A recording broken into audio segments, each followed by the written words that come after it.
Você acha que todos nós somos líderes? Ou você acha que, por exemplo, algumas pessoas têm, às vezes, uma certa aptidão, mas todo mundo pode ser trabalhado nesse sentido, sabe? Eu acho que todo mundo pode trabalhar. Olha só, eu acredito que, por exemplo, nós temos porções diferentes, né? Então, às vezes, eu vou conseguir acompanhar um. Às vezes, o Dudu vai conseguir acompanhar 5. Às vezes, você, Nick, vai conseguir acompanhar 10. Né? Mas entendendo que a nossa porção... Gente, Deus nos mandou, né? Ide, né? Quando você vai para a tradução do original, fala assim, enquanto você estiver indo, ou seja, no caminho, então isso é para todos. Né?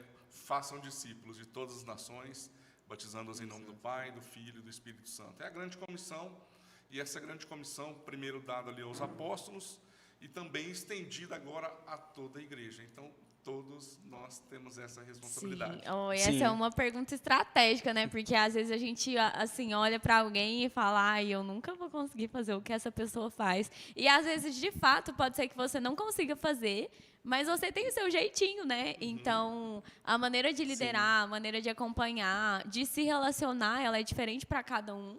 E a gente vai se moldando, né? E quando fala de ser líder em questão, não precisa ser um líder de, tipo, ser pastor, exemplo. Você pode ser líder de ministério de louvor, líder da técnica que na nossa igreja tem, da diaconia. Não precisa ser necessariamente ser pastor, né? É a gente cuidar uns dos outros. Igual hoje aqui, gente, nós somos uma igreja grande. Se fosse só o pastor Olga Álvaro, não tem como. Tem como a gente cuidar de todas as pessoas aqui? Não tem. E aí é onde que entra a importância de, assim, de ter esse relacionamento próximo, né? Então, por exemplo, às vezes você que está assistindo, muitas das vezes nos episódios a gente fala muito de PG, assim, que é um pequeno grupo onde a gente se encontra toda semana, fala sobre a palavra, tem uma troca. É muito mais do que uma agenda ministerial, e sim um momento da gente se relacionar e ter essa troca real, assim, porque, de fato, assim, a quantidade de pessoas que vem na igreja, a quantidade de cultos que a gente tem, é humanamente impossível que só o Gálvaro ou só o Adriano, o pastor que está lá pregando, consiga assessorar e acompanhar essas pessoas, né? Eu sou um grande fã de pequeno grupo. Né? Por quê? Porque lá a gente tem nome. Sim. Né? Lá a gente tem uma identidade onde todo mundo nos conhece. Né? Então, a gente pode, de fato, expressar o que é ser família, né? Juntos ali, né? Então, eu recomendo também, viu? E essa troca também, né? Porque eu acho que, assim, eu sempre fui atleta. E os meus técnicos sempre tiveram um peso muito grande na minha vida em relação a todas as áreas. Então, eu sempre era pessoa, tipo assim, eu vou sair à noite antes de um jogo, antes de um treino? Não. Vou ficar em casa, porque vou comer bem, assim, tudo que eu recebia de direcionamento, eu levava muito em consideração. Mas por quê? Porque eu via a referência, eu via que a referência conhecia sobre o que ela estava falando, e isso me passava confiança. E à medida que eu ia experimentando, eu ia vendo, olha, faz sentido. E eu acho que o pequeno grupo é muito isso, assim, a gente tem um contato com o líder, mas a gente tem um contato com todas as pessoas que estão vivendo as mesmas coisas que nós, né? E eu acho que também entra essa questão de tornar um pouquinho mais humano. Sim. Porque o líder, ele olha quem é liderado e consegue enxergar o que, olha, esse dia aqui ele não está muito bem não, né? Ou talvez, eu lembro direitinho que o meu técnico falava assim, que ele só gritava com quem ele sabia que podia entregar. Então, gritar eu falo assim, dentro de quadra, tá, gente? Então, tipo assim, vai, Nicole, defende aí. Ele falava assim, eu só vou instigar quem eu sei que vai ter algo para me devolver. Sim. E eu acho que o líder tem que ter esse olhar especial. E se não tiver esse contato, não tem como. Tá tudo certo. Inclusive no pequeno grupo, né, nessa aqui falando sobre isso, né, é onde os líderes em si, né, tem que ter realmente a visão em si de quem pode se tornar um líder futuro, porque lógico que a própria pessoa vai sentir algo diferente, né? Tem uma aptidão para fazer isso.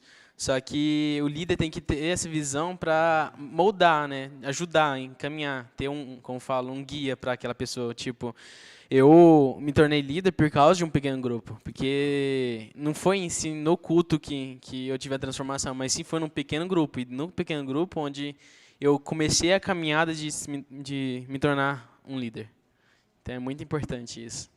Muito bom. Eu estava lembrando de quando você estava falando a respeito do seu técnico, né, que realmente gritava com quem ele acha que podia gritar e que a pessoa ia dar o melhor, né?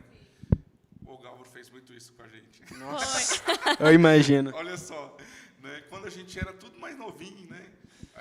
Teve um dia que a gente chegou aqui na igreja, falando assim, olha aí, pastor, nós saímos no jornal, né? Saímos no Correio de Uberlândia.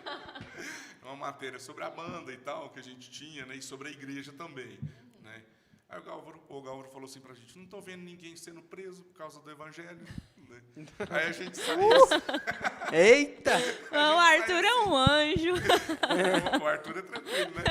A gente saía assim, né? Que droga, né? Vamos fazer algo mais louco ainda. Vamos ser presos agora. Vamos em busca da prisão. Mas a gente foi motivado, muito motivado, né? Mas eu acho que é isso, assim, é saber olhar para o outro e saber como que você pode conduzir ele de uma forma que ele fique inspirado e, de fato, entregue seu melhor, né? E eu acho que entra muita questão da comodidade também. Sim. Porque o ato de liderar é um ato que exige uma certa proatividade de quem vai exercer isso, né? Não dá para ficar parado, gente. E a gente tem que ser sensível aos outros também, né? Porque talvez outra pessoa não teria respondido, outras pessoas não teriam respondido da mesma forma como o Galvaro falou com a gente, né? A gente tem essa sensibilidade, né? E entra esse contato, né? Que é justamente isso, conhecendo. A relação realmente é a chave.